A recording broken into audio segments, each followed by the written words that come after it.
And thank you for tuning in. This is the Darkened Hour with your host, Joshua X. Nohart, and with me are the two wonderful, magnificent, extraordinary individuals, and they go by the name of Tia LaBeouf. And I go by the name of Slim Shady, brain dead like Jane Brady. I'm an M80, Hugh Little like that Kim lady. I'm buzzing, dirty dozen, naughty rotten rama. Cursing at your play is worse than Marty Schottenheimer. Nice. Wow, I was getting into that. Yo, bars. Why'd you stop? Fire. Because the next few lines were cursing. If you're the real Slim Shady, please stand up. Don't stand up. Don't do it. I know you were going to do it right now. I'm not. All right. Well, again, thank you for tuning into the Darkened Hour, where we talk about all things comics, movies, and something that we haven't said in a while: Disney is the devil, and Squaresoft is Lucifer. Add them to it. We're just gonna add stuff. And Martha is our Lord and Savior. We gotta have to start saying that. Yeah. Martha is our Lord and Savior. Yes. We pray to Martha. I'm gonna make sure we say that every time. Every time. It's so good. Well, we have a couple of topics that we want to talk about today. But first, before we go right into the spill, I like to start off with a little small talk, a little foreplay here and there. Oh, hey Sean, thanks for commenting. What's up? Yeah. Also, guys, we will be looking at the chats and we will be answering them. I know in the past that was one of the things that we rarely ever did. Yeah. But sorry, we're gonna rectify that immensely. So, but like I said, a little foreplay, a little small talk, break the ice. How has all of your weeks been? Oh, I'm sorry. I'm just trying to man the chat, but No, it's fine. No, like my week has been struggle and more struggle. Oh, And it's just growing up. Honestly, that's all that it is. Being an adult, and the weather is getting on my nerves. Like it's really getting on my nerves. I don't know about you, but it's getting a little hot in here. True. So take off all your clothes. Somehow, I knew you were gonna say that, but I didn't think you were really gonna go for it. I felt like he set it up on purpose. I didn't, but yeah, sure, that works. False. How about you, son? I'm far too busy this week. I'm here. This list of chores. So ever since Monday, I've been doing a lot of voice practicing because I'm gonna start an abridged series, A Land Before Time abridged. So I'm gonna be voicing over Ducky and Petrie. Oh goodness. So my Ducky voice, I'm gonna make her a little more sinister. So it's gonna be the Heath Ledger version of Joker, but female. Oh, so God. Imagine that voice fusion I gotta put together. That's gonna be great. This is gonna be so I'm funny. also writing a script for that. I'm also been diving into lore like heavily because of the new installments of Five Nights. There's a new one? There's another one coming out. So people have been diving back into Sister Location and realizing that, like I said a while back, where you almost have to treat like a alternate universe because this follows after the book pretty heavily, whereas the book is a separate universe from the games. So now, like a lot of old theories that we knew has been thrown out the windows, and something I've been getting very, very deep into has been Little Nightmares. Oh, that's right. That's in one of those. Yeah, and I've seen Marky doing it. It's literally Little Big Planet with like I can't call it, kind of like a Amnesia, like Slender Man. Yeah, kind of like a Slender Man. A lot of butchers and stuff like that. Yeah, like a lot of skin, like literally Slender Man style in Little Big Planet. So it's the same controls, like a 2-button game, but there's so much lore hidden into it for it to be like only a 2-hour long, 4-hour game. Right. And then I got the collector's edition with the miniature comic book, so I've been like reading that to try and figure out this. Like I've been doing research on that heavily. Okay, it's funny because I was about to Christopher Williams, who's also part of the Darkened Hour team. He wants to do an abridged series of the Batman animated series, and the whole point of this entire series is Batman looking for Batman. So the entire time as he's beating up these villains, all he says, "Where's Batman?" The entire show. That's all it is. So he's thinking about that. Shout out to Christopher Williams. He's also part of the Darkened Hour and the House of Fang, which we haven't really mentioned out for a really long time. Sorry about that, Chris. Yeah. All right, cool. Now we only have about an hour. There's so many. It's a meaty topic that we want to talk about, but let's just hit some of the strikes along the way. Let's talk about Venom. Sure. Sony. We all know that Spider-Man is owned by Sony, not by Fox. Sony. And we just got announced that Venom is going to come out with a brand new movie. And we also recently we found out that Carnage is the main antagonist to this movie. And we just also found out that Spider-Man isn't going to make an appearance in this one. Which is, I'm enjoying it. I like the direction that they're taking. It just tells you that Venom is going to be a good guy. Or maybe he might just be that necessary evil. Because, I mean, Carnage, whoever you place next to Carnage, there's always going to be, it doesn't matter how, antagonistic the person that you put next to Carnage, that's always the less evil that you would want to go, other than the Carnage, obviously. So let me ask you guys a question. What do you guys think? Do you think this is a perfect way, a good direction? Do you think that they need to include Spider-Man whenever Venom is involved? You want to take this one, Aesop? See, when it comes to Venom, he is his own character, or they are their own character. So to have Spider-Man involved it's kind of like, it's just like, it's more so it's to the consumer. Like, do they prefer the rivalry, or do they actually appreciate Venom for who they are? It's like, if your favorite ice cream could be mint chocolate chip, but do you prefer it in the cup, or do you prefer it on the cone? How do you want to consume it? So that's when it comes to Venom. It's like, I can appreciate Venom without Spidey. Like, even though Spidey is one of my favorite heroes, he's my top favorite hero up there, but I can, you get tired of seeing the same stuff over and over again. And for Venom to be as cool as he is, I feel like it's about time he gets to step forward again, or the Venom symbiote steps forward again. Not just Eddie Brock, because this Venom-Verse is literally Spidey-verse, but Venomed out. Like, it's just symbiote out, because they're jumping through multiple dimensions. Well, hold on. We still talk about the Venom movie. We're not going to the good part of Venom. We spoke about the movie last week. It feels kind of... Oh, okay. Oh, yeah. True. But I mean, we have new developments of course, the whole Spider-Man not being included. So... But Spider-Man not being included, I've heard both sides of two sides of the coin. Some people are like, I love Venom no matter what, so it doesn't matter. And other side, it's like, well, I like the Eddie Brock Peter Parker rivalry, you know what I mean? Like that hatred. How do you consume it? Yeah, it's kind of like people, we talked about it previously, people like myself are kind of tired of seeing Spider-Man. We've seen like 3 different ones. Yeah. And let Venom stand on its own.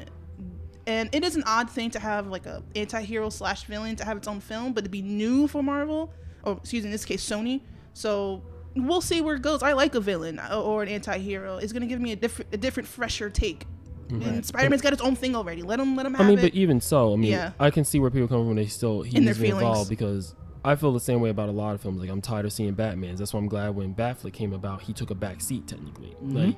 He's more of a supporting character in this cast. He's not spearheading these.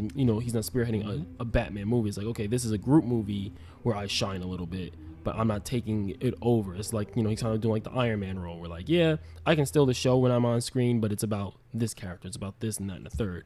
So that's where I see where Spider-Man can play a role where, he kind of takes a back seat, but he still makes the necessary appearances to make the story fluent and relative to the comics. However, we have this actor who's green.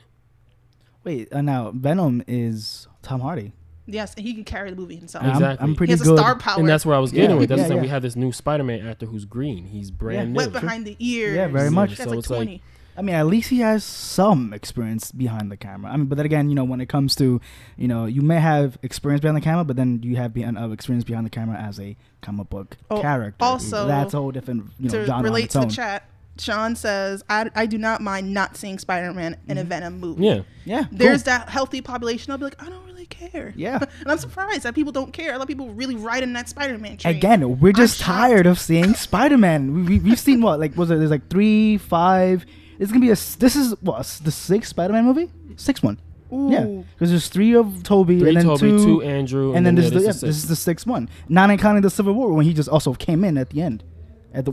Towards the mid end of it, anyway. That's what I'm saying. Him taking a back seat like Batman, if you will, did. It's like it helps, because you don't want. We're tired of seeing, because it's Marvel spearhead is Spider-Man technically. Yeah. If you think comic book route. Yeah, it's all about Spidey. It's all Spidey. And come to DC, despite the fact that he's just human, Batman kind of spearheads most of it. They're the Mickey Mouse of their respective. Yeah, there really is. are. They're the Mickey Mouse of their respective companies. So Spidey's a Mickey Mouse of Marvel, and Batman is the. Yeah. That's really that cute. was confirmed after New 52. It is what it is. Yeah, there's like 3 new arcs every single month, and people just eat that crap. I'm telling you. Facts. So, but I mean, it just. Why change something if it always works and it gives them money? It is what it is, right? Yeah. But yeah, so I'm okay with it. Please give me something Spider-Man related that's not Spider-Man. Hey, give me a Batman thing. Give me a Gotham, not a TV show, but give me a Gotham movie accurate to the comics with no Batman in there. And you have me sold, by all means. Yeah, we're tired of seeing them. Absolutely. We're tired of seeing them. We're tired of seeing our Mickey Mouses. Yeah, and why do you think if I make a Batman movie, I'm not going to show him at all? Legit, exactly what you said. You're not going to show him. Because you've read enough. You've watched enough. Hey, man, that's the truth. That is the truth. So, am I okay with this? I'm excited for the Venom movie. And it's Carnage. We've never seen Carnage on the big screen. I just have chills right just imagining how the digital editing of that is going to be, because Sony doesn't slack on their digital editing. Not at all. You know, they're not going to look like how Cyborg and Green Lantern are looking. This is going to look fresh. It's going to be nice. Yes, absolutely. Your reaction. Hey, man. Hey, Cyborg looks... They screw old boy up, yo. He looked like... Boy. He looked like video games on a Mac. Like he just don't work. He looks like a PS1 Final Fantasy VIII graphics. That's what he looks like. Like you're the best looking guy at this party, and it's just pixels. Yeah, it's straight pixels with like like he looks like polygon all over the place. It's just bad. Yeah, I think Carnage and Venom are gonna look great. Yeah, I have no complaints about that. And anything Tom Hardy does, I'm thumbs up. I want to have nightmares at the end of this damn movie. I'm sorry. I hope it gives me chills. Yeah, yeah, that's true. And I want to be wondering, like, who am I going to be rooting for exactly? Yeah. And I want true scare shock, like how we walked into Power Rangers, like, okay, this is going to be an action movie. What the hell is this bitch doing? Like, yo, she was legitimately scary. That's how I want both Venom and Carnage to be. I want us to be conflicted with choosing sides. Like, I want to see Venom. Oh, I got to fight Carnage? Well, I'm going to kill you so I can take him down, type of thing. Let him do something terrible. Right. Godzilla versus King Kong. What's going to happen? You know, all the destruction. Vegeta versus Android 18. Well, at least Vegeta. No, Vegeta killed like 5 people. That's Android true. 18 didn't touch anybody. Freddy versus Jason, essentially. That's what I'm looking for. Right. Okay. Yeah, you know, that's a pretty good parallel there. Right. Yeah. So I'm okay for this, but, you know, segue. Perfect segue. So we are... Well, hopefully most of us are familiar with the Spideyverse. We all know how expansive and how huge and grandiose that verse is. Hence, we were just talking about how Spider-Man, we're just so tired of Spider-Man. He's like the Mickey Mouse of Marvel. But we sometimes don't forget that there's so many Spider-Mans out there. Mm-hmm. You know, more than Batman's, more than Superman, and that's saying something. Mm-hmm. And a couple of years ago, there was something called the Spideyverse, where essentially it was a bunch of Spider-Mans from different dimensions. Spider-Girl, Spider-Woman, Spider-Pig, Spider-Monkey. Yeah, that's a thing. Yeah, Spider-Pig. You do know there's going to be a Venom version of Spider-Pig, right? That's going to be awesome. Yeah, yes. Legit. But anyway, they all got together to fight these vampires, pretty much. Long story short, now they're flipping the script. Now that instead of doing Spideyverse, they're doing a Venom-Verse. It's exactly what you think it is.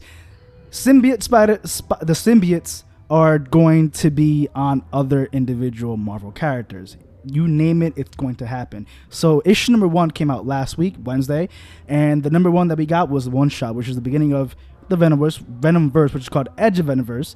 We got X-23 with the symbiote.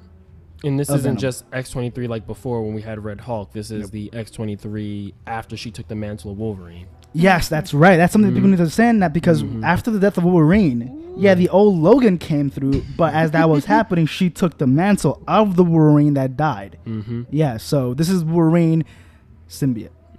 Pretty much. So, yeah, and it's terrifying. But there's going to be actual Old Man Logan symbiote. Oh, that's going to be... Yeah, I know that. That's going to be... Because I follow Old Man Logan, and you know me, I love me Logan without the Wolverine thing. So you like actual Logan. I like Logan. So let's run down this comic really quickly here. Sure. This stand is annoying. Anyway, continuing on. So it starts off. We get a little origin story of X-23. You know where she was at. Well, you know her incubating state. Long story short, she escapes. She tries to escape, and she was in danger of getting caught. And then it just lo behold that a symbiote a remnant of a symbiote was there, and then they combined with her, and hell broke loose. Like, if you think X-23 was good as what she did or what she does, imagine with the symbiote. You know, big, sharp teeth, elongated mouth. It's just something that anybody will look at. It was just like, okay, this is frightening.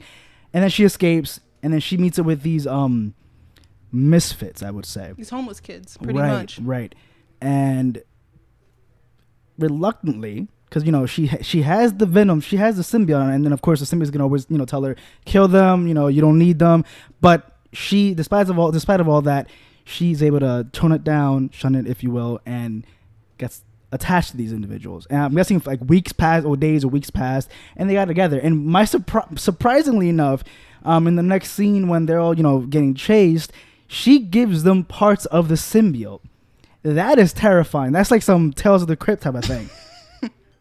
And they all come to use it very adeptly, using it to survive the defense. But of course, you know, they all get subdued along with her.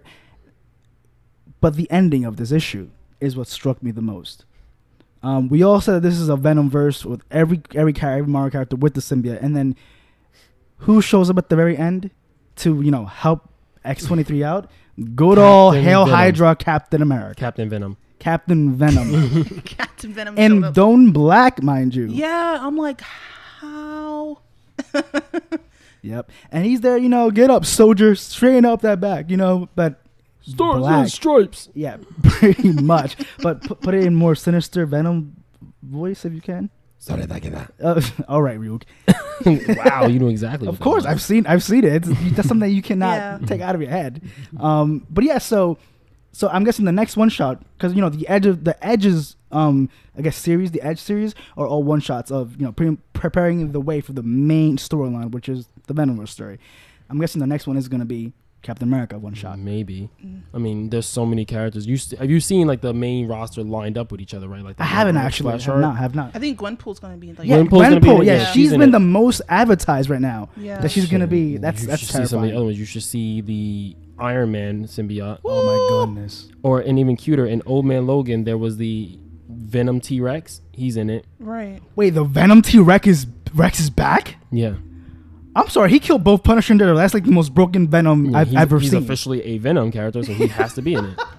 Now, mind you, you know what I think would be awesome? Instead of getting the actual Venom, give that Venom suit to the Moon Girl and T-Rex's Moon Girl. That'd be interesting. But as the story goes, supposedly they'll be fighting against these things called poisons. And poisons behave the exact same way as the symbiotes do, but because they attach to a person, but they, instead of just being like that liquid form over the body, they virtually harden and create armor.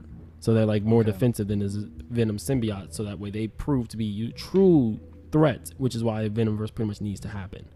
From as I've been digging, I haven't found any real reason for their motives except the fact that they're just a little more aggressive. So they just have like this rivalry with the Venom. I don't know exactly what they're doing, but it seems like from the art I saw that they attached to a Hulk. Oh my goodness. That'll be okay. I mean, it's bad enough that he's gonna be amalgamated with Wolverine. I don't think we need a Venom Hulk. Oh, it's not a Venom Hulk. It's a Poison Hulk. Okay, you talk. Okay. Oh, yeah, so that's gonna be the adversary. Apparently, but here's the thing: the poisons work the same way the Venom. Yeah, it's just so it's gonna be just neck and neck fighting back and forth. Yeah. So do you think that, because we know how complicated. Even Gwenpool gets a freaking symbiote. Yeah. we know how convoluted and just intricate Spideyverse. But do you think this is gonna get as complicated? I hope it doesn't. Hope not, because it seems very easy to just pull Venoms in, because there's not that many versions of Venom like there were Spider-Man. They were like drastic different versions of Spider-Man. So I mean, throughout the times, of course. You know? Throughout the times in general, like they're like very heavily different. Like hence like the game. They even go to the cinematic Tobey Maguire one. Yeah, and they go old school comic book. We're like, oh, we're in this comic book verse, and this is so happy. Like it was ridiculous. Even like the Batman-ish Spider-Man, where he actually like goggles on, he was like using gadgets. Like even he was involved. Like they used every kind of version of Spider-Man. Whereas Venom, he doesn't get that intricate. So they're pretty much going to be making up new Venoms on the fly. Hence, you know, Gwenpool, Spider-Gwen. Hell, I wouldn't be surprised if we get a Venom version of Silk. Like, you know, they can literally just create these Venoms on the fly, where we don't need to know their backstory. We got to go to multiple dimensions that heavily. Like Captain America, what he's doing is rounding up these Dark Avengers, it seems, and then bring them to the fight. I would love to see a Venom version of Moon Knight. Oh my god! Ooh. Can you imagine? I got chills. add insanity upon insanity upon insanity. Like, how can you? What is this? that Venom fusion would literally just become another Carnage. Yeah. It would just go straight to murderous. That's it. There's only way that can go. That'll be something to watch, and I'll be waiting for that. I'm like legitimately thinking about that. I don't think they would ever do that. That is too much to handle. Who knows? You might never know. How do you even stop that? You don't. I don't know. You got to bring like legit reality benders, like Scarlet Witch involved, like straight up like god tier characters. Yeah, you need to step. And up he's like, level. Reality bending. I eat this for breakfast in my own head. Legit, right? Legit, like without any milk. Like he's so prepared for anything they throw at him. How tough am I? Let me tell you. Okay, so do you guys agree that like the symbiote can make an okay character? Like, okay, now I care about them now because they have the symbiote. Absolutely. Yep. Mm-hmm. Oh yeah. One thing about specifically the Venom symbiote is pretty much spreading. Kind of spreading. Now, when it comes to Carnage is like the child of Venom that he never cared about. So it's like, I'm guessing that's pretty much. I'm pretty much jumping back into the movie, but like what the movie's gonna be about. But I guess with this verse is like this is actually Venom uniting as a family. Where like, okay, there's multiple versions of me. I've been trying to run solo, and I've only been attached to like whoever I'm attached to. Let's actually stand together. I mean, we have multiple Spidey-Mens, and now we have an actual enemy to go against. Because I'm at the point where, like, this Venom-Verse, like, if Carnage shows up, whose side is he going to be on? My thing is, I just hope, because, I mean, it seems like it's going to be a push and tug, a push and pull type of thing. You know, you have the poisons, and then you have the Venoms. But I think I would love to see some of the Venoms lose themselves completely to the Venom symbiote. Because, there's a push and pull. You've seen it with X-23. Every time she was with the kids, the symbiote was saying, yo, kill them. You don't need them. I want to see some of the iconic characters in Marvel who loses that fight and becomes straight into the Venom. Hence why I want to see Moon Knight. I want to see which one wins, Venom or the crazy mind of Moon Knight. So that's something I would love to see. And I think Wolverine, old man Logan, will be the one to lose his fight because he's already old. Mm-hmm. He can't cope with himself anymore. So he will lose himself. He's got a lot of mental demons he's dealing with as it is. So he's gonna probably lose that mental fight too. Yeah, and that'll be scary. A Venom controlled Logan. It's ridiculous. So, I mean, I'm looking forward to it. I'm excited for it. I think this is a once a month distribution, I believe. Actually, I can just check right now. Yeah. Shoot, like I think it's twice a month. Oh, that'd be great. I could be totally wrong, but I think it is twice a month. I think the next one we're gonna see it's like the 11th or something like that. Oh, that'd be great. Oh, that's what light feels like. All right, so 2 issues this month, 2 issues. Oh yes. In August and like 5 issues in September. Jesus, Christmas, birthday month. War Stories, Venom-Verse 1, 2, 3, 4. Okay, so it's gonna be big. Yeah, this is gonna get huge. And the only thing I didn't like about Spider-Verse, because I read the majority of it, is just overwhelming. It's a lot happening. Yeah, because it's like I said, they pulled like every Spider-Man out that they could. I'm just like, why? I mean, hell, they even put Spider-Pig in here and it says something. Oh, the Celestial. Can you hold it up? Oh, sure. And it's black and white, but yeah, I'll get in the light. There you go. All right. Well, okay. So now I want to get to something that I do want to talk about. I know we've been waiting for this. I know me and Tia especially have been waiting for this. This is what this came out last week. Last week, I believe. Yeah, yes, it came out. Can you double check on the cover there? Oh yeah, good point. Yeah, I want to make sure. I feel like it's been 2 weeks, but it's. I don't know why it says August 2017. I hate putting out the dates in the future. Right. Okay. Well, DC. Now, obviously, this was made. Well, Venom-Verse was, these two storylines are going against each other. They're like parallel to each other. Which makes sense, Venom, Dark, and then the Dark Days, Dark. It's meant to, go back and forth now. Now, DC released a new story arc that's going to be a major crossover called Dark Days, The Forge. This is a prologue to the Batman, again, crossover event called Metal. Essentially, this is a Metal? Huh? You talking about Infant Metal? No, it's just metal. Oh, just metal? Yeah, it's called Batman Metal. Oh, you're talking about, okay, I checked out for a little bit. It happens. Yes. So essentially, long story short, apparently this is a storyline that's gonna allocate or introduce a brand new universe or multiversity of some sorts, and what they called it is the Dark Multiverse. Right. We've all been seeing the Earth 1, Earth 2, Earth 3, Infinite Crisis, all this crazy crossover events that are bigger than life itself. That's what DC is all about, bigger than life itself.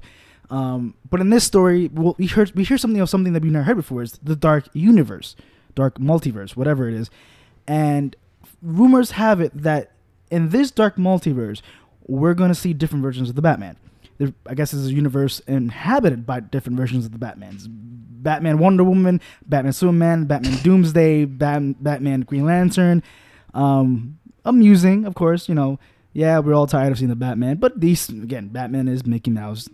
Batman is the Mickey Mouse of DC. So, but this issue came out this week. And I got to say, it hit on every corners of my life. It took me way back when to nostalgia. Back to 1985, before I was even born, mind you, and right to 2005 all over again, and 2011, and everywhere that I can ever imagine.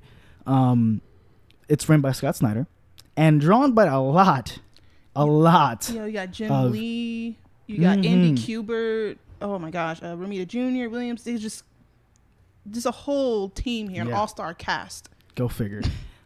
So let's run down this because I know we've all read it. Yes. Let's run down the story. The story begins pretty much. It all begins with Batman appearing, of course, saving the day as usual. But he's saving some sort of saving a scientist today. Apparently, the scientist has been digging in the ocean. They're digging for something. Batman comes in, saves the day. With the help of course, Aquaman. Of course, you're in the ocean. You're in Aquaman's territory. You don't do anything without the passing Aquaman. He's the king of Atlantis, the king of 7 oceans. The guy is saved, and you come to realize there's something more happening here because Aquaman states that, hey, you're doing all this is happening because of Wayne. It's all Wayne power. It's all Wayne paid. Why are your machines in the ocean? What's going on? What are you digging for? What are you trying to search for? And it gives us the whole Batman-esque thing that Batman has secrets and he's not going to tell you so very easily. Fast forwarding, we see Green Lantern. We see Duke Thomas, which is not a Robin, but a Robin. Yeah, like a possible, a very He's definitely struggling with the identity of where he places. It's Batman's choosing because it's like, you're not Robin, but I'm gonna try something different. You're just somebody who's gonna be here with the Batman symbol in yellow, and I'm just not gonna call you the Robin. He is highlighter bright, right? Yeah, it's just a stark contrast to everybody else. Mm-hmm. You got that Booster Gold going on. Oh, don't talk do him like that. Don't do Duke like that. Don't do him like that. That's not. So next scene, we see Hal Jordan, who we haven't seen in a long time because he's no longer part of the Justice League. He's doing his own thing. He's intergalactic, right? Because Simon Baz and Jessica Cruz are the new 2 Green Lanterns in the Justice League to replace him. It takes 2 to replace Hal Jordan. Go figure. That's how powerful he was. But he gets a secret mission by one of the Guardians of the universe, by the way, not a galaxy, universe. Were they on Oa? They were on Oa, weren't they? Yeah, they're on Oa. Okay. Well, actually, yeah, they're on Moogle, I believe it's called. I forget the name. They're the actual planet that's a Green Lantern, mind you, because their original planet got destroyed. Yeah, because all he is just a planet. I don't understand. A planet that is an actual member of the Green Lantern Corps. Jeez. Sure. How does he wear his ring? I don't know. He is the ring. He is the ring. The ring is around him. Yeah. There are times where they go to him to recharge their rings. That's wild. So they're on that island now, and one of the Guardians was like, "Hey, I need you. This is a secret mission. I need you to go this coordinate. You need to go to these coordinates because something really bad is happening. Something that we've never seen before. Again, bigger than life. DC." And Green Lantern's like, "Wait, those coordinates? No way. Straight up to Wayne Manor. Exactly, Wayne Manor. Because Batman is always the center of everything. So he goes in the Batcave. He just passes through all the security because he has the most powerful thing in the world, which is the ring. He goes in, gets his he gets 12, Kazuya 12 on his face. Because Duke hits him with them legs quick in a heartbeat. Yeah, let me tell you. And they start, he's there. He explains to him why he's there, and they start to look in the Batcave about some things that, he's like, I'm here for a mission. Something is going on in here that I need to find. And Duke, you don't even know why you're here. So they, they go through, they're looking for stuff, and Bruce Wayne starts to go everywhere. He goes to Superman. He goes to Mr. Terrific, who we haven't seen. Like the smartest man on the planet. The third smartest man in the entire universe, mind you. And 13 PhDs. 300 honorary doctorates. 13 PhDs, mind you. Not the thing that you see in Arrow, by the way. Screw that. So now this is the thing that screwed me. Again, there's two things in this issue that screwed me up, and I'm getting to that now. When he meets with Mr. Terrific, and they're going back and forth how he's able to come from Earth to this Earth willy nilly like this. It doesn't explain how, but he's on a mission for Batman. Go figure. And Batman says, well, it's time to release our prisoner, or time to release him, with italicized, bald him. We're like, who the hell is this? What's going on? And they go into this room, and you see like the storage container. Now, this is where it screwed me up, because I did not notice this when I first read it. It took me the second time to read it. That's Plastic Man in there. Mm-hmm. And the reason how I took notice was the coloring. Because I started reading Infinite Crisis for reasons that I'm also going to get to in a little bit. Mm-hmm. And yeah, you can switch the page now. I'm going to switch it up. The coloring of that container is the same coloring of his uniform. And the thing that's on his belt is on like the little, yeah, he just 12'd him. It's on that container. My question is, when did that happen? Mm-hmm. Why did it happen? And I know it was the Batman, because the only one who could pretty much stop this comic release. There you go. See that? You right. Right. You right. Why? Why was he in stasis this entire time? And my question is, was he there's the entirety of the New 52, or was this done because of the reigniting of Rebirth? And why now? Why release Plastic Man now? For what exactly? That's the one thing that screwed me up immensely. They do this all throughout this issue. They just show you things. Don't say anything about it. Don't make it mention. You have to literally be really paying attention. Like, wait a minute. This references this. This references that. Again, the second thing that Batman is doing, and no one knows why. The first one was the whole the drill digging in the ocean, because he's looking for something. Apparently, he told Aquaman there's something underneath Atlantis. He said nothing else. He was like, oh, what are you doing here? He's like, the question is, what are they digging for? Yeah, and he looks at like the invisible jet, and it's like he knows it's there, but okay. Yeah. And that was one. This is the second thing. This is the second mystery. And then we go fast forward. We go back to Green Lantern, and there's they're digging in the Batcave.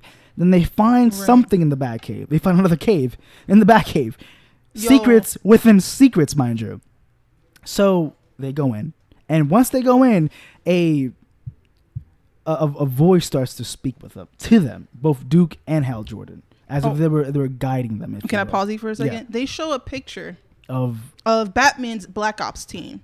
It is some familiar faces in here. They have Black Lightning, Katana, and some other characters I'm not too familiar. That's the Outlaws, I believe. The Outlaws, Pre-New 52. Yep. Bringing it back.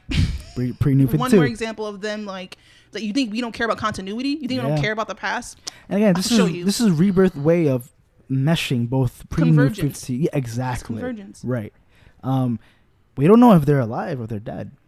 That's also. Yeah. I'm assuming Katana's alive. Of all of them, I mean, she is showing up like in Suicide Squad and all that stuff. I assume. Oh, is she right now showing up in the Suicide Squad? Yeah, she's in Suicide Squad right now. The last time I heard was Zod was there, and now Zod no longer is there. Okay. Yeah, Zod was the leader of the Suicide Squad, and then he stopped to fight Superman. Like, that happened last week. Pick a struggle. Like, you know what I mean? Like, do you want to lead these idiots or do you want to fight Superman? Like, right. You can't do both. Mm-hmm. So, Duke and Hal are going through, and again, they uncover another, a cave they go through, and then there's a voice sort of guiding them, if you will. And the weird thing about this new, hidden system, every time Green Lantern tries to use his ring to identify this voice, his hand starts to burn, as if it's like being repelled Something is working against the mechanics of the ring. The most strongest weapon in the universe, mind you. So that's a thing. And then we see Batman going to the Fortress of Solitude this time, and confirmation. This is the Rebirth Superman. Right. This is not the New 52 Superman. This is after New 52 died, and I guess the bronze version, the Bronze Age of Superman comes back, and he replaces New 52 Superman, the one who's married to Lois Lane and has a kid. He comes in and he's like, "Hey, remember that little room that you let me have so long ago? I'm ready to cash in, put my money in the bank, get my room." You hear Edge's theme play, comes out with the suitcase. Right. And Superman is like, "Yeah, sure, it's been there. I haven't looked at it, but it's been there for this entire time." Yeah, he's a good guy because he could have looked at it any time he wanted to. Go figure. And my question is, when does this take place? Because it seemed like he gave him the room a long time ago for him not to look into it. That's also a good question because if he's the Rebirth Superman, and it happened much. Yeah. What kind of communication has Superman and Batman had in this short period of time? I mean, they're getting used to each other. They're getting chummy. Yeah, they're getting used to because in the title Trinity, they're playing together, all three of them, very well. It just seems Yeah, right. It definitely raises an eyebrow. I'm like, wow, this is a heck of a secret. You know what I mean? That he trusts with this new Superman. Right. I mean, at this point, he has no choice. He is Superman, so yeah. Right. All the while, Duke and Hal is still searching, and this voice is still just guiding them. So Batman comes in, and he's like, "Oh, I found it. It's a door. It's locked." Huh. And someone's like, "Yeah, you gonna open the door?" "Yeah, this is why I got Mr. Miracle here." Mind you, we haven't seen Mr. Miracle since. Wait, the reason why he got Mr. Miracle is because the key to that vault was thrown into the sun. I was just about to say this. Like, where's the key? Right. I shot it into the sun. He's like, "That's a joke, right?" Mind you, a new god, because Mr. Miracle is a part of the new god mythos. Apocalypse, Darkseid, Allfather, and all that. Are you kidding me? Like, come on. It shouldn't seem that like, are you kidding me type of thing, but it is like, whoa, did you really shoot that key to the sun? Sure did. Right. So, yeah, sure did, fam. What up? Like, why, fam? Why you gotta do me like that? Yeah, for real. And he's like, well, I got you because you're Mr. Miracle. You're able to, open anything. And he does. He goes through the little keyhole, and it blows the hell up. You want to go over Mr. Miracle's backstory so people at least know who and why he is? Now, yes. You can handle that. So Mr. Miracle and let's start with Darkseid and Allfather. This is pretty much Frost Giants versus Odin, if it didn't make sense already with being called Allfather. So they were going to be in an infinite battle where they were good versus evil, like two of the greatest armies in the universe, good and evil, infinitely fighting. For them to finally come to peace and have a truce, they had to trade their sons. Now, mind you, who was the one who was observing all this? The guy in the chair, Matron? The Mobius chair? Oh, Mobius, that's right. Mobius, yes, sir. So, Darkseid gets Allfather's son, and instead of raising him, he literally just locked him in a cage his whole life. So we have Darkseid, a planet that's literally a military/prison. Is like, this kid grew up here escaping all his life, so he literally became the master of lock breaking. Because all those locks in that was like they were the best. It's like the locks from hell, the best locks in the world. So in his entire life, he's been doing nothing but unlocking doors. Like, if you're a fan of Supernatural, let's just say he could have went into hell without having to break all the 7 gates and killing Azazel and Lilith to break loose. He could just walk down there and said, "Oh, this door opens like this," and release Lucifer. Like that. This guy is that damn good. It's funny because I sometimes I really wish he was called Mr. Miracle for more than just being opening a doors. Opening doors. It's like, it's annoying. It's a dopey name, but what are you gonna do? But then again, he has like his little Nimbus cloud platform that pretty much you can get from these anywhere. are superheroes in spandex. A lot of it's ridiculous. Mr. Terrific with a ambiguous T on his face. Like, come on. Now mind you, that T hides his face. T is crazy. And those 3 spheres, you can't like read his. It literally like blocks off radars and stuff. Like, it literally is like a protected mask. Yeah, and then his 3 spheres are the most broken thing in the world. It's what gives him the ability to go back and forth from different dimensions. Ridiculous. So that's he pulls in Lockmaster, and now you can take it back to the story. So yeah, he opens the door, he goes into the keyhole, it just blows up. It just blows up. Yo, facts. Boom. There it is. That's it. And then this is the thing that screwed with me. You see a tower here. This tower. Ooh, the possibility. Now, this tower, let me take you back to 1985. Real time, 1985. You all whippersnappers. So there was a thing called Crisis on Infinite Earths, the first reboot of DC ever had. Because before 1985, we had the Silver and the Bronze Age. It was a mess. Complete and utter mess. Barely any timeline. It's just complete, utter mess. We had Batman changing colors, pink, purple, blue, black, whatever it was, depending on the situation. Bruce Wayne, Clark Kent being go lucky America, Boring. Right. Wonder Woman, being subdued into all the BDSM's ridiculous. Yeah. Right. Hawkman didn't know who the hell he was. Well, that guy keeps dying and resurrecting. He is. Who does that? I don't know. I can't think of the character right now. It's going to take him time to continue. It's funny because we're going to go into Hawkman because this is the whole center of this story, by the way, is Hawkman. Hawkman, yeah. Word. Right. Now. Surprisingly. Mm-hmm. Someone who doesn't believe in an afterlife keeps being reincarnated. Go figure. So, okay. So at this point, the whole point of this is now we're going to have different multiversities for the first time. Mm-hmm. The person that the main antagonist behind all this is something called the Anti-Monitor, which I'm sure you remember this, Tia. Not too long ago, last year in the New 52, at the end of New 52, the God War, when Batman became the god of knowledge and it was Darkseid versus the Anti-Monitor. Yes. That pretty much destroyed everything that I'm talking about right now, because the Anti-Monitor that I'm talking about right now is the same one that appeared in that timeline. Right. But in 1985, he appears and he's just there to erase all universes. And that's all his these thing. planets keep disappearing. Exactly. Disappearing. Long story short, in 1985, we only had 2 universes to work with: Earth 1 and Earth 2. And they. Right. Earth 1 was pretty much Silver Age, Bronze Age, right? Vanilla. Right. Earth 2 was 1938, Superman, Batman, and they joined forces to fight Anti-Monitor, and they destroyed them. Long story short, because is a ridiculous, convoluted story. They defeated Anti-Monitor, everything was A-okay, perfect. Later on, skipping 2005, which was nearly 25 years later, these Earth 2 people come back, and Superboy Prime comes in, favorite to many people, mind you. Mm-hmm. Long story short, this happened, and they introduce a tower so that they can replicate the frequency. It's like a tuning fork. Exactly. Much, yeah. So they can imitate the frequency of these non-existent Earths that were lost in the first 1985 Final Crisis, Infinite Crisis. Mm-hmm. This tower was made from the remains of the Anti-Monitor that was destroyed in the first Infinite Crisis. That tower that you see in the Forge is the exact same tower from 2005 Infinite Crisis, which is the same Anti-Monitor from 1985.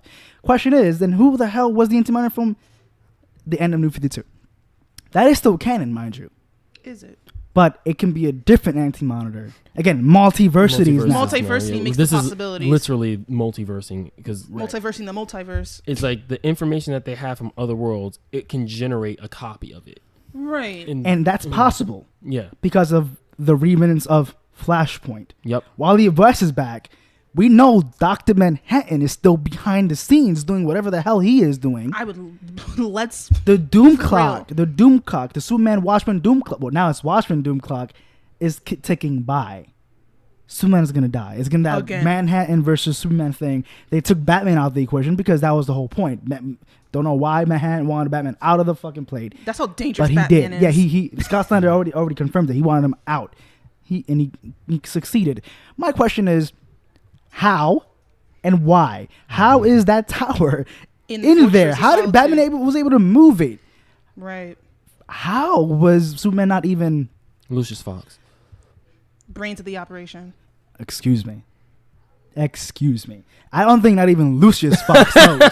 I'm sorry. That guy knows damn everything. He is. But the thing about Batman has been working on this, known about this for an immeasurable long time. And you think about Hawkman dealing with this since the millennia, since the beginning of time. He's mad old. He's been still finding out, researching over and over again. Now let's go back to Hal Jordan and Duke. Sitting in that mystery voice. So he's in this cave within the cave, right? Right. And he's the cave of many voices. Go figure. They're still hearing this voice, And the reason I said Cave Many Voices, remember I said I was going to do an abridged Land Before Time. It's not the movie, it's the TV series. The very first episode of Land Before Time is called The Cave of Many Voices. But go back to it. There you go. You full circle. back in full circle. So they're going through this, and you see different, not variations, but different tools, different things in incarcerated, if you will. Right. You see that in this cave, there's so many items in here. You see Diana's, Wonder Woman's bracelets. You see Aquaman's trident. That's Poseidon's trident. Right. Poseidon's trident, Dr. Fate's helmet. Yes. Wonder Woman's braces, like all these things that they've been using. And they all have the same metal. Now, okay, yes, metal. Yes. Now it's nth metal, right? Who is, other than Deathstroke, because Deathstroke actually his uniform has nth metal, mind you, but it was provided by Hawkman in one of their crossovers. Mm-hmm. And who has nth metal the most is Hawkman. Now, little origin story of Hawkman here. Hawkman has the worst origins ever made. So they had to finally end all his origins and finally give him a stable story for once. And this is how smart the publishers were. Every time he always had so many reboots, it was ridiculous. Until one day they were like, let's stop doing this. Let's give him an actual story here, but let's not erase everything that was already pre-made from the 1940s to the 1980s. Just make them all canon and then. Yep. Like that. He's like, and his story, like more like Flash, is like, well, the reason why he has so many reboots is because he died and he's always came back, and that was his thing, reincarnation. Mm-hmm. And the person who's pretty much telling this story is Hawkman, right? And the entire story is about nth metal. Mm-hmm. So apparently, all these items that Batman has nth metal. Facts. Right. Now, another fun factor, we're missing one key element, which is Dionysium. Dionysium is that is the thing from the New 52 in the New 52 brought back Batsy. If you notice at the end, when the final is the arc called Endgame, when Joker finally came back after the death of a family, and they had their final confrontation. That was a hell of a battle. Right. And they fought. It was a brutal. Please pick up Endgame. It's an amazing thing. It was legit really the final battle between Joker and Batman, and it's something to read over and over and over again. And they both die, but they're brought back because of this substance called Dionysium. It's underneath Gotham. Exactly. They come back, but they lost their memories at one point. And then Gordon becomes Batman at one point, whatever. But he comes back after a while. But the Joker forgets his memories, right? Yes. So we also realize that Dionysium is the same thing, same substance, going way back to the beginning of New 52 from Batman issue 1, from the Court of Owls, that they use to resurrect all of their potential members after they die in the form of teeth. Now, if you read Court of Owls, there's a scene in there where we all love, we have never forgotten, where Batman punches the living hell out of Grayson and knocks a tooth out of his mouth. Right. And that he had that same exact tooth. And you're like, wait, what? Betrayed? No, because the Court of Owls always gotten their potential people from the circus, the Flying Graysons. Yeah. He was gonna be the next potential member. If you read Nightwing, which I'm reading, which I'm highly loving, by the way, Nightwing. Yeah. His thing is about the Court of Owls and whatnot. He dodged that bullet thanks to Batman. Yeah. And that Dionysium was always inside those teeth, those tooth, with electrum, little substance that they put in the bodies, and it's everywhere. So, but the Dionysium is what makes up nth metal. That apparently all these, the trident, the bracelets, the Fate's helmet has in some way, shape, or form. And the curious thing about it being called nth metal, it literally can do anything. Anything. Also, Infinite. Fun fact: if in Endgame, right, there's a point when Joker was fighting, the whole fight back and forth, Batman and Joker, Batman goes to the Court of Owls to seek advice because he has them in check like that. So he goes to the Court of Owls. Big facts. Right. He goes to the maze and he's like, "Hey, I want to ask you guys a question." And she's like, "What? How do I? Do you guys know, since you guys been here from the beginning of time? Right. Do you know if the Joker was around on those times?" And there was one guy in the court who gave him a story saying, well, there's been a guy with pale skin greenish hair who's been around since, like way back before Gotham was even Gotham. Like it was like Christopher Columbus time. And they're like, wait, that makes no sense, because if that's the case, then he must be more than 200 years old. And then in that same story, you see Gordon going through a lot of obituaries, old school archaic newspapers, and he's seeing some sinister type of thing where Joker's in the silhouette in the darkness everywhere in all these old school pictures, in hospitals and funerals and everywhere. So he's been around. Technically, he's been around but with Dionysium, he could. And then also it's confirmed that the most purest substance of Dionysium is the comet that fell way back in Randall Savage's time. The most purest form. This is why he's able to. He's immortal. He's immortal with no side effect. Yeah. But then it's corrupted even more and made into what we call the Lazarus Pit. This is why everybody who goes into the Lazarus Pit come out mad because it's semi-corrupted. But then Dionysium is the most corrupted. So you use it complete madness, which makes sense according to the Joker. So all this ties in, and then you have the Tower, which means that all that took place, Infinite Crisis and Crisis on Infinite Earths, all that is taking place, all that took place. But then going back to Hal Jordan, when they go deeper into the cave, right, they finally see the source of the voices, and it's the Joker. Wow, you tied that up nicely. I mean, he was bringing a Joker specifically for that reason to make it relevant. Set it up. And it's the Joker, and locked again, up under main Wayne. Right. My question is, and this is my thing. First of all, who the hell is that? Who is that? Because the last time we seen the Joker, he was not the Joker. He wasn't the Joker. Exactly. He was some dude who was almost trying to kill himself. He was sad. He said, I don't know what to do anymore. We know there's 3 Jokers, right? Right? Which one is that? That's a very good question. Right. And it's funny because he says it's all a joke, right? Comedian said that. Yeah, I was just about to. You're in my brain. Comedian said that. You're in my brain. That was the first thing I thought about. Question is also, that wasn't a prison that he was under there. It was either he found a way to get in there, and if it is a prison, why did Batman lock him in there? It's not a prison. This is the trump card in some way. Cause maybe. This is why I say that, because I don't know how much you paid attention to Fully Cooley, but remember how... Season 2, Season 3 is coming out soon. I had to put that in there. Breathe. So, at the end of... I'm not Fully Cooley. I said Fully Cooley. Paranoia Agent. Oh, okay. Where it's literally a psychological thing. Mm-hmm. And if you remember, the first episode starts off with an old man doing long division, it looks like. Right. And they have no idea who Little Slugger really is, because everyone manifests their own Little Slugger because of their own lies and stress and and anxiety. And even that little pink dog that the first girl who claimed being attacked, she created pretty much a demigod out of just sheer fear and lies.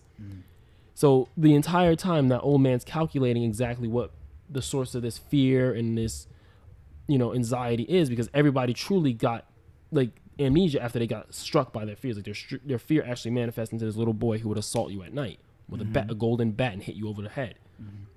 And it cured all their problems. So he's solving all those equations, and he comes to a conclusion at the end of his formula, and they never show what it is. And you think that's what he's doing when he's writing on the wall? Because I see it seems similar. It's all numbers, these numbers. Right? Yeah, it's what is he calculating? Exactly. He says something that really kind of left me on the edge of my seat. I was like, "You're just another couple of in Batman's puzzle, just like me."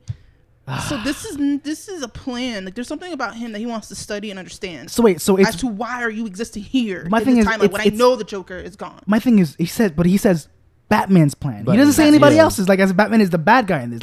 He's the one who's perpetrating everything. Yeah. I mean, he sounds like an actual prisoner. That's what I'm saying. Why would he say Batman's plan? As if he's doing something. He's the one propelling stuff. Just out. Food for thought, because I had this conversation with Alfjord about 2 days ago actually, and we were saying how overly broken Batman is when he's supposed to be just human. Yeah. Mm-hmm. But here's some food for thought: a Joker cannot exist without a Batman. Right. We have 3 Jokers. Right.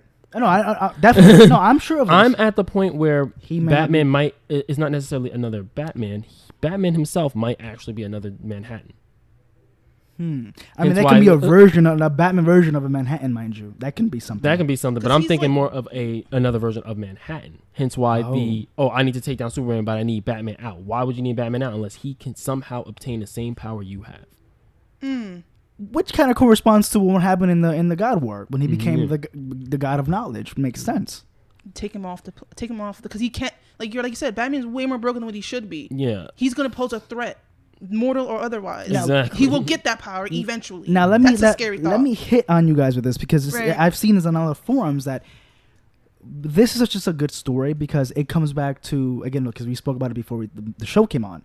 Batman has been reduced to jumping in, swing, beating bad guys and leaving. That's what he's been reduced to now. And this one, the entire thing it's about Batman and his secrets. Yeah, and then Batman upon secrets and secrets. And that's what made Batman so dangerous. It's not that he had the power, it's that he found the power by a third-party means, and he puts it in his pocket. And then his pockets have pockets. Exactly. And then he put the pockets in a lock and threw the key into the sun. For real. And that's the whole point of the Batman. It's not that, it's not that he can punch you and break every bone in your body. It's the fact that he keeps secrets, and that's his special power. Knowledge is secrets. His power. Justice League Dark is another one that exposed that. His secret about having borderline murder plans against Superman Doom. Everyone. Superman Doom. Yep. Exactly. It's like Justice League Doom, yeah. Yep. Superman. Wow. Go figure. But that's his superpower, his secrets. That is his special ability, is his secrets, and they do that perfectly. My thing is that this guy is afraid. Batman is afraid about something because he's putting out everything from his pocket. He's pulling all the trump cards now. Everything. Mr. Miracle. He's calling on. He's even talking to Superman closely. Terrific. Miracle. He's breaking out a multiverse canon, which had Black Adam, Supergirl, Martian Manhunter strapped to. Yep. My thing is, he's got Plastic Man on ice. Black Ops team operating on its own terms. The government and Justice League don't know anything about. I don't know. First of all, aside from the fact that how did he get all this stuff? Okay, whatever. Flash. It's just. First of all, the only thing that can do is that the towers recreate other frequencies of other Earths, which I'm sure it's multiversity. It makes sense, right? Cool. I think when I picked up this comic the first time, the cover was very misleading to me. I was like, what are you trying to tell me here? I think he's gonna find out that he is the problem. Yeah. I was just about to get that. This is relating to how's the point? Kind of like World of Warcraft did, where you go where the time dragon has to go back in time to stop himself. Yep. Exactly. Mm-hmm. Yep. He has to stop himself from becoming this obvious tyrant, murdering people. Finding his own brand. Whole brand of justice. Going back to original Batman where he hung somebody from the Batwing.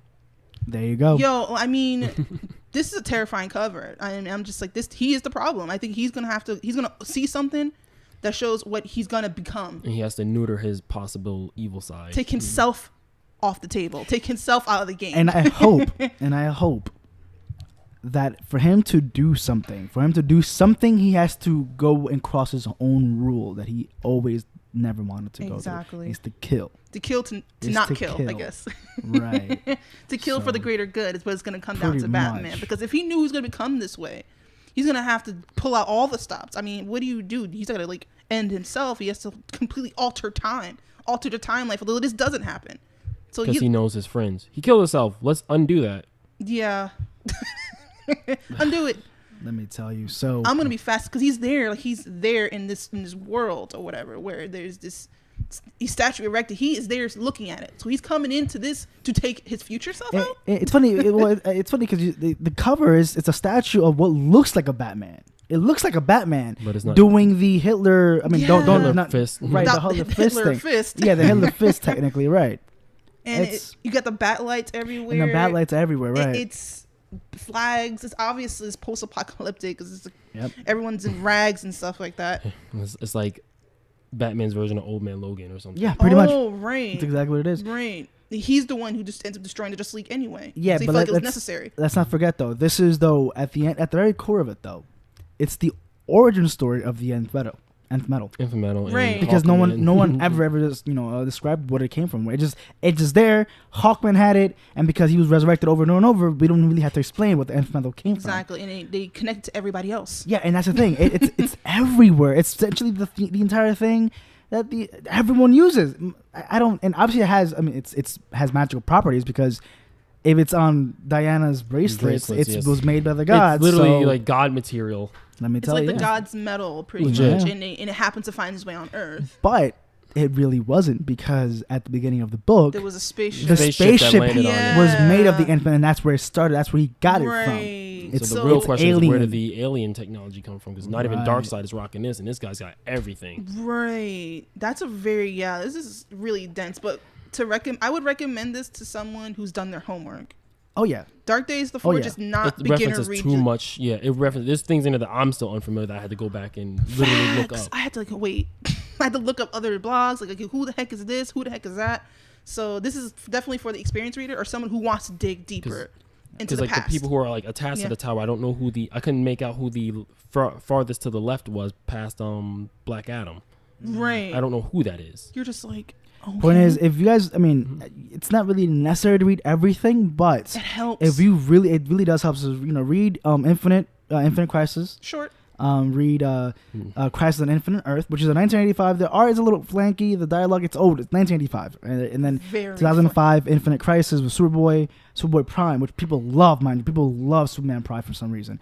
And then after that, read New 52 Batman. That's all. It's just New 52 Batman. That's all you have to read. Straight through, because it references everything that we've seen in Dark Days. And there's not one story arc in New 52 Batman that is just like boring. It's seamless. It's seamless. It's Scott Snyder and Greg at all their over best, again. And that's what they're doing here. And they're doing it again here. Yeah. So this is for the experienced reader or the someone who really wants to dive into DC's universe and multiverse. Like, you really this is not a Batman book, people. Just if you think it is, it's not a Batman book whatsoever. He's spearheading story right now, but he's a lot of loose ends. Like how we've been talking about from the beginning. We're tired of Batman. Give him the back seat. Yep. And let people like Hawkman shine a little bit more. We're bringing back Plastic Man because Dark Souls. Yep. We have a rogue Joker just hanging around. Oh my god! The more we talk about it, the more it's just like, oh, when is the next one coming out? Yeah, definitely threw a wrench at you. Absolutely. And then Aquaman just lost. Aquaman's like Sponge Guard. Like Sponge Guard. Yeah. And mind you, though, Batman said there's something under Atlantis. Atlantis, yeah. Something is under there. That's what they were digging for, and he messed up. You know what I mean? Oh my crazy. Lord. And Miracle came in, so the new gods are gonna come in. You know, Darkseid is gonna be in on this. Mobius. Yes, especially Mobius. And I know Superman is, of course. So out of rating, I mean, I want to rate this comic. I want to rate this book. We can't rate it yet. Yes, we can. This issue, because this is the only one shot. This is a prelogue. The story hasn't even officially started yet. This is issue 0. Just the issue. All right, rating. Out of 5, of course, because it's not a full story yet. Yeah, 1 out of 5. Out of 5, I'm gonna give it a 3.5 because it definitely got my attention and it piqued the curiosity. The only thing is because you have to do so much research. Like you can't go. It's a great story, but it's only a great story because you need to know the history. Right. It's like if I threw you into Warcraft at like Pandera, you got to do so much backtracking and understand so much of these characters. So it's like it's a great story, but you got to do homework. You got to know your stuff. You really have to know your stuff. I had to do homework just to understand like the 5th page. Yeah. You have to stop. You're like, wait a minute. I don't like. I literally had to look people up. I had to research Terrific. I had to research Hawkman literally because I knew of him. I didn't know about him. Yeah. I had to research. I said Plastic, right? Didn't I? No. Oh, I researched Plastic a little bit, and by the way, he's the scariest one in Darkest Night. And I had to research Allfather pretty much. Oh yeah, Allfather. I definitely had to look that up. Yeah. Okay. All right. 3.5. How about you two?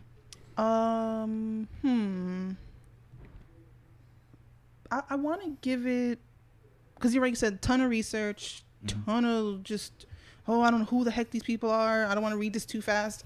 So I want to give it a 3. Okay. I'm going to give it a 3. I'm only giving it a half. Actually, I'm going to give it a straight up 4 though. Because the research, I enjoy doing research. Yeah. I actually enjoy getting like, let me find this guy. This guy's kind of broken. All right, I found a new character to love. Exactly. That's what they're doing. They're opening doors for new people. That's why I like Batman got your attention. Terrific got your curiosity. Amen to that. So I'll give it a 4. I'll give it a solid 4. Okay. Yeah, I'm only giving it a 3 because it's not because it's a bad story. Because it's not a bad story. It's just like, oh my gosh, I wish I would have known this for getting into it. You know what I mean? Like I felt like I was missing the point of Dark Days, The Forge, without at least the writer releasing a statement. It's like, hey, don't dive into this before you get into my past work. You definitely have to be reading this before you even touch the Forge. So I think out of like, because Scott knows what's up. This is why he's wrote this and stuff like that. He wants to do a Batman story without him. That's basically what he's doing for you. He wants to connect the multiverse. He wants to do brand new stories. So I think it would have not been too much for press release to be like, hey, I have this new thing, but make sure you've read this before you even touch this. Right. Okay. That's it. It's not because it's a bad story. It's behind the scenes stuff that I'm judging this by. Right. Okay. That's fine. I'd give it a 4. 4 because of what Rasan said, but 4 because of what Rasan said.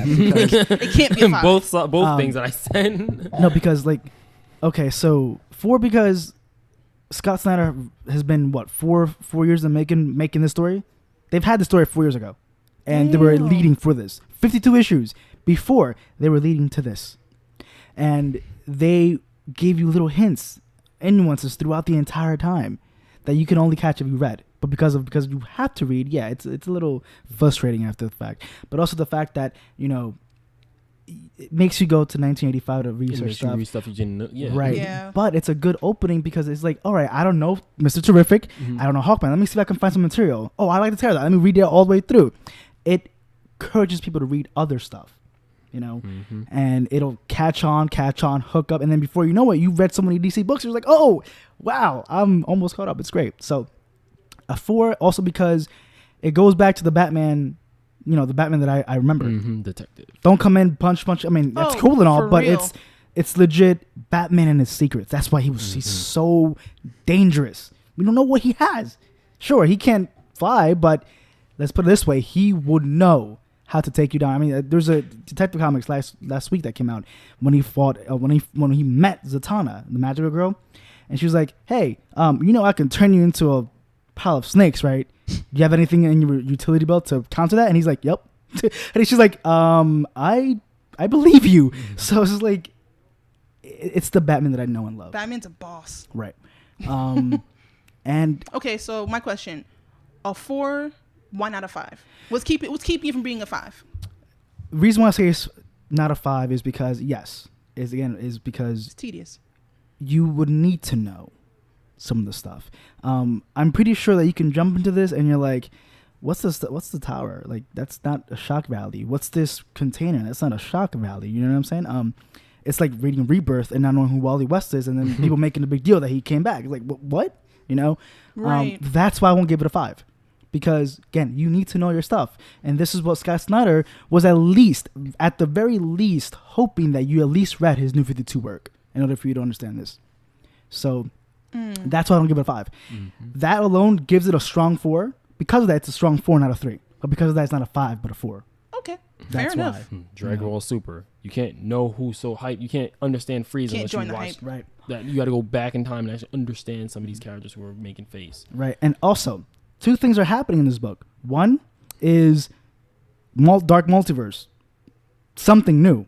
It is. A new universe that they can play with now, right? Instead of Earth 2, Earth 3, all this, Also, another thing that I've noticed that the Immortal Men, something that you touched on, Tia, really quickly, but that's a new imprint now that they're going to do in DC. Because, DC has, DC, of course, and there's Vertigo, some other imprint, and then they have the Young Animal one, which is run by Gerald Way from My Chemical Romance, and that's an entire imprint of DC. The Young Animal with Mother Panic and Doom Patrol and stuff like that.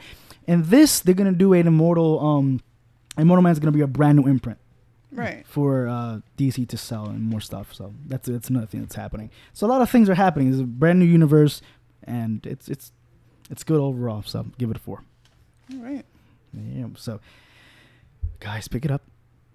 Please pick it up. Yep, pick up actually, that homework. That's what you gotta do. But also, again, read and homework. Yep, Infinite Crisis, Crisis on Infinite Earth, which is 1995, and then Infinite Crisis, which is 2005, which I'm sure you will love. People will love that, and then New 52, and then good. Yeah, and specifically Batman New 52. Yeah, specifically right? Batman. I mean, and I can say, it's all, but see, the 1985 and 2005 were like, what, 6 to 12 issues long? New 52 Batman is 52 issues long. So that's baby steps with that one. That's a read. Take certain arcs at a time, you know what I mean? Yeah, that's a read.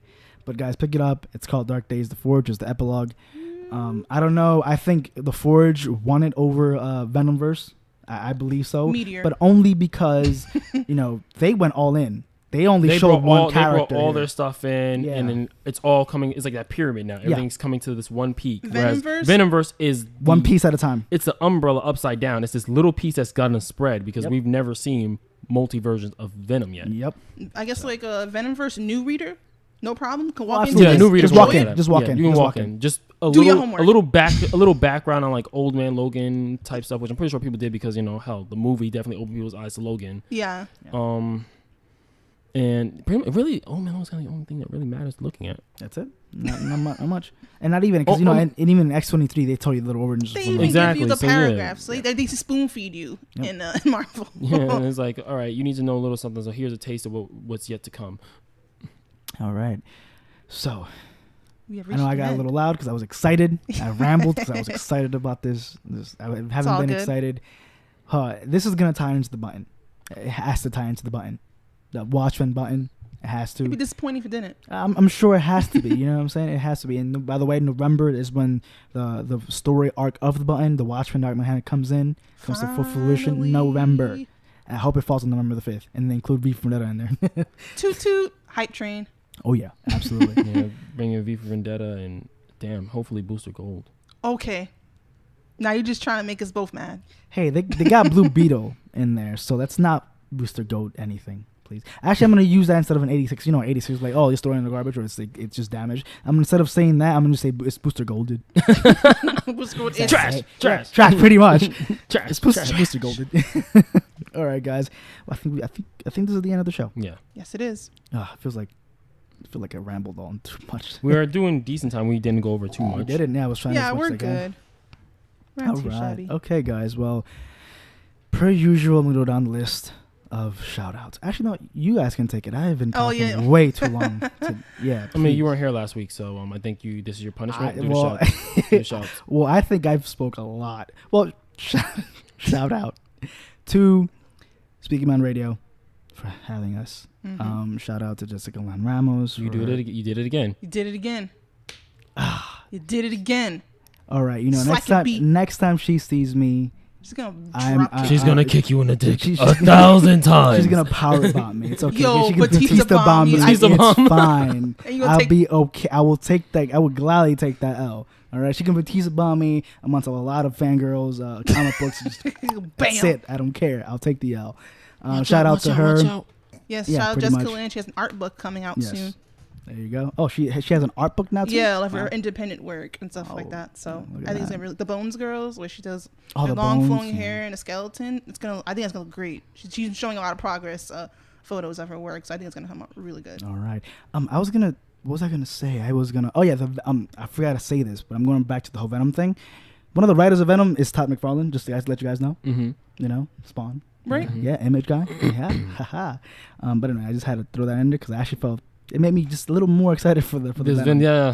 Hopefully it's just as dark as Spawn. Well, this is the thing. I'm using Venom to see how he's gonna try to make Spawn, but because I think he's gonna use this as a little prototype game. Yeah, exactly. Right. Yeah. Pre-game, yeah. Yeah, pretty much pre-game. Shout out to Villain Games. Mm-hmm. Shout out to Marvin, who's right across from us. Marv, we love you. Yeah, with a beautiful, beautiful layout that he has here. And what else? Shout out to what else? OTR Podcast, Real Point, and RTR Podcast, and the real shit talkers. The real beep talkers. Yes. You've been doing good on cursing. I noticed that. Hey, I cursed once. Really? I definitely cursed once. I think I said something. I forgot. I'm not gonna repeat I don't it. Think so. I honestly don't think you did. Yeah, even in your rant and excitement. I don't really. I'm gonna replay this and then we'll see. I think I did once, but either way, I think it was good enough. It's a record for me. Yeah, huge record. So proud of you. Ego Raptor. Yep, because those sentences enhancers are amazing. Sentence enhancers. They're amazing, man. Sentence enhancers. What the beep? You make your sentence super spicy. Yeah. And that's all I got. What you guys have? You guys any other shout outs? Because I really think I forgot a few. Yeah. House of Fang? Just throw that up there again? Yeah. I mean, I did it in the beginning. I know. House of Fang. There you go. Just add it to the list. Yeah. Shout out to Martha, our Lord and Savior. Martha, our Lord and Savior. I pray to Martha. Blessed be the fruit. Blessed the nurse, for they shall inherit the earth. We need to get shirts of Martha. Like different Marthas though. All of the Marthas. All have Fat different Martha, Super Martha. Yo, I'm not wearing Superman Martha. I'm gonna get Aqua Martha. No, this is why you should wear Super Martha. You have to wear Super Martha. I can't.